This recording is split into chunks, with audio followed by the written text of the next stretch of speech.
কি ভয়ঙ্কর ডেলিভারি বাপরে, স্টাম্প উপড়ে গিয়ে আবারও মাটিতে পুঁতে গেল। হ্যাঁ দর্শক, এমনই ভয়ঙ্কর এক ডেলিভারি করেছেন ইংলিশ পেসার জোফরা আর্চার। ঘটনাটি ভারতের ব্যাটিং ইনিংসের ১১৩তম ওভারের। পায়ে আঘাত পেয়ে আবারও মাঠে ফেরা ঋষভ পন্থ তখন স্ট্রাইক প্রান্তে।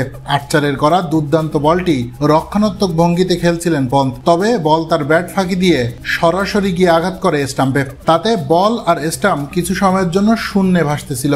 এরপর খানিক দূরে গিয়ে আবারও মাটিতে পুঁতে যায় স্টাম্প, যা দেখে হতবাক ধারাভাষ্যকার সহ মাঠে থাকা সবাই। কি ভয়ঙ্কর ডেলিভারি বাপরে। তাতেই শেষ হয় ঋষভ পন্থের ৫৪ রানের ইনিংস। উল্লেখ্য যে চতুর্থ টেস্টের প্রথম ইনিংসে ভারত অল আউট ৩৫৮ রানে, সেই জবাবে ইংল্যান্ডের সংগ্রহ ২২৫ ২ উইকেট হারিয়ে। প্রিয় দর্শক, জোফরা আর্চারের ভয়ঙ্কর ডেলিভারিটি আপনারা কেমন উপভোগ করেছেন তা জানাতে ভুলবেন না। ক্রিকেটের এমন মজার আর আশ্চর্যের খবর সবার আগে জানতে আমাদের চ্যানেলটিকে সাবস্ক্রাইব করে রাখুন। ধন্যবাদ।